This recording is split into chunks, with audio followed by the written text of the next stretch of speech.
Hello guys, I am Prachipedia. Today's topic is penicillin.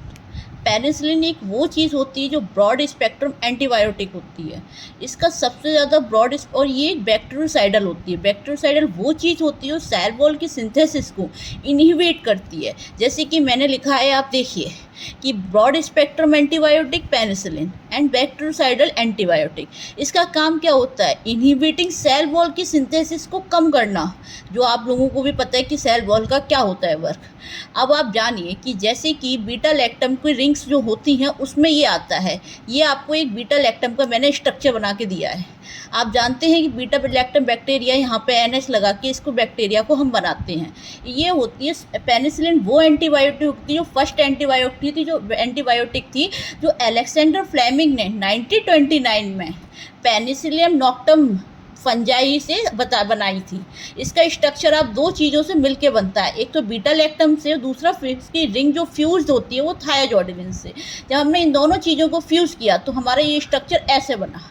आप देखिए इस स्ट्रक्चर में क्या लिखा है। ये जो वाली ये रिंग है, उस रिंग को हमने थायोजोडाइन रिंग्स बनाई है और इसको हमने बीटा लैक्टम बनाया है। बीटा लैक्टम में 1 2 3 4 5 ये हमने इसकी नेमिंग की। मैं यहाँ नेम करनी भूल गई, ये 6 और 7।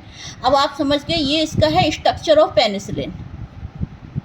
इसका क्लासिफिकेशन 3 टाइप्स में होता है। एक तो नेचुरल पेनिसिलिन होती है, सेमी सिंथेटिक पेनिसिलिन और लैक्टमेज। मैं आपको इसके ट्रिक के साथ आपको ये पेनिसिलिन का क्लासिफिकेशन याद कराती हूँ। पेनिसिलिन का क्लासिफिकेशन आपको दिखाई दे रहा होगा, मैंने जिस टाइप से लिखा है। नेचुरल पेनिसिलिन आपको पता है कि वो वेंजाइल पेनिसिलिन में आता है, जिसमें पेनिसिलिन G आती है।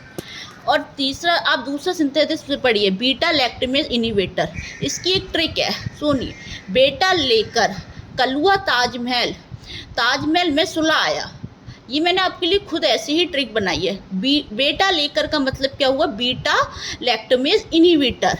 अभी कलुआ को सुला के आया है ना, तो क्या हो गया? ग्लूवोनिक एसिड। ताजमहल में सुला के आया तो टैजोबैक्टम, और सुला के आने का मतलब हो गया साल्वेक्टम, जिससे कि आपको ये याद रहेगी। अब आते हैं आप सेमी सिंथेसिस के खुद क्लासिफिकेशन होते हैं 3 टाइप के। अब मैं आपको इसके ट्रिक के साथ आपको ये समझाती हूँ। एसिड रेसिस्टेंस अल्टरनेटिव होते हैं पेनिसिलिन के। तो आपको क्या पता चला? पेनिसिलिन इसमें 5 आया। अब आप ये वाली की ट्रिक समझिए। इसकी ट्रिक मैंने बनाई है। पेन रजिस्टर के लिए 2.5 किलो की मेथी बेची थी। अभी आप सोच रहे होंगे ये कैसी ट्रिक बनी है। अब पेन रजिस्टर, पेनिसिलिन रेजिस्टेंस, समझिए। मैथी आई थी तो उसमें मैथिसिलिन आई थी। मैथी का मतलब मैथिसिलिन। और 2.5 किलो, अब जब किलो का आया तो 2.5 किलो से आप क्या बना सकते हैं? डोलॉक्सोसिन।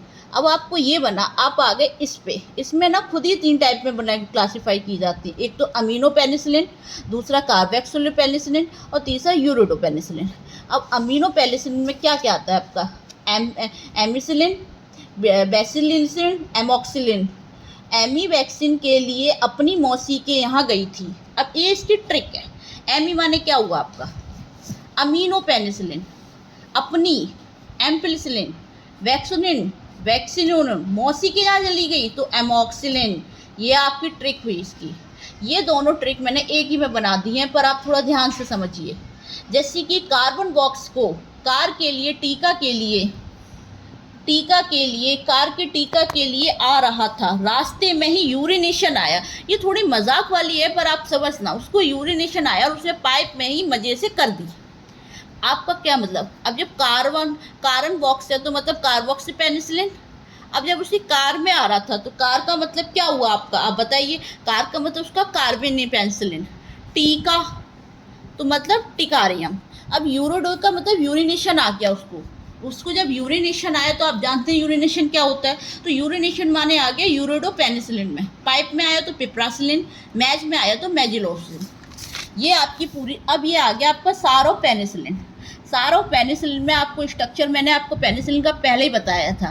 पेनिसिलिन के पहले स्ट्रक्चर पे आपका सल्फर जुड़ा होता है, जो एसिड स्टेबिलिटी होती है उसको इंक्रीज करता है और एक्टिविटी जो होती है उसकी वो डिक्रीज कर देता है।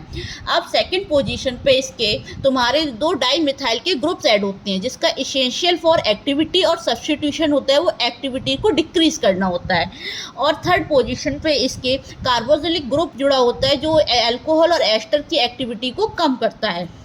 अब इसकी फोर्थ पोजीशन पे आपको ये एसेंशियल, फिफ्थ पोजीशन पे कोई सब्स्टिट्यूशन नहीं होता है, ये आपको याद रखना है। सिक्स्थ पोजीशन पे क्या होता है, आपके जो एक्लेमाइड होता है वो लगा होता है, और इसमें जब जो आर लिखा होता है वो इलेक्ट्रॉन विड्रॉइंग ग्रुप को, आपके डेंसिटी को, इलेक्ट्रॉन की डेंसिटी को कम करता है, और एंटी एक्टिविटी को, इसकी स्टेबिलिटी को, एसिडिक की स्टेबिलिटी को कम करता है। ये होता है बल्कि, क्योंकि बहुत भारी होता है, इसमें कितने भी कंपाउंड जोड़ सकते हैं हम।